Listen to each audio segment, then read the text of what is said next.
You hear about it a lot, the importance of heart health. Heart disease, after all, still the #1 killer in the U.S. But with education and action, this statistic can change. So joining me now to tell us about some new technology, we have Dr. Jerry Estep, who is the medical director of the heart transplant program at Houston Methodist Hospital. Dr. Estep, thanks for being with us. Good morning, Robin. Happy to be here. So why is the number of people with heart failure growing? You feel like this is a statistic you want to see dropping, so obviously this is not something that we want to see. The number of heart failure patients that we're seeing is growing for a number of reasons. There are now over 5 million Americans living with heart failure. Patients are getting older and they have, unfortunately, high blood pressure, diabetes. These are risk factors for coronary artery disease or blocked arteries. And this can influence the development of this deadly condition. Why is this such an expensive condition? So patients that are suffering from heart failure typically have shortness of breath that affects their quality of life. They may have fluid retention, and unfortunately, it progresses. And it accounts for the #1 cause for being in the hospital, certainly for those over the age of 60.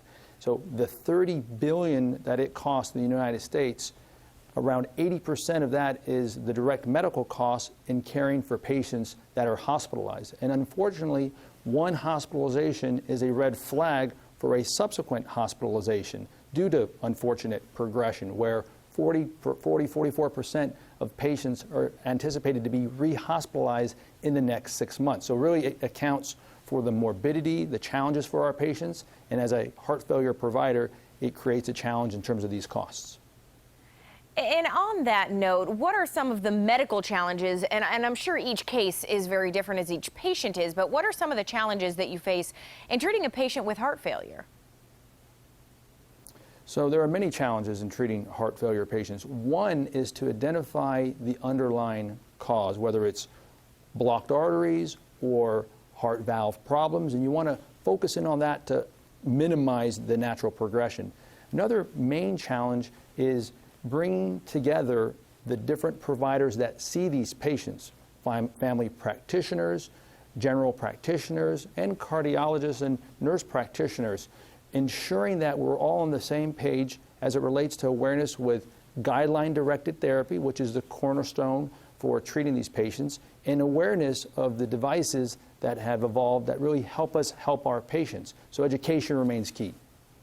All right, and technology also key, as we know, as that develops. We need to know what are, or how can, I should say, some of this technology helping address all of these problems.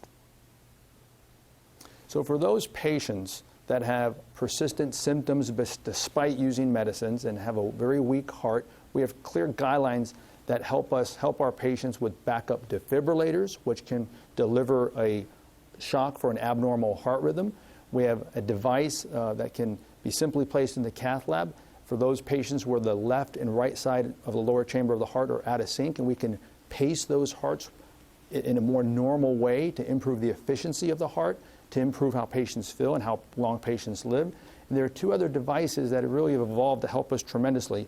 One, for the first time, that allows us to monitor the lung pressures, which is a sign of the heart failure severity for patients at home. This is the CardioMEMS device, and we're able to monitor and adjust medicines before the condition gets more severe and patients are hospitalized. And the last device that's really been a game changer over the past few years, certainly, are left ventricular assist devices that are permanently placed and can improve quality of life and survival for those patients with end-stage heart failure. And we use this device as a bridge to heart transplant for some, and as therapy in and of itself for many. All right, good to know things are coming along to help patients out. I want to thank you, Dr. Estep, for being with us. Thank you. Appreciate your time.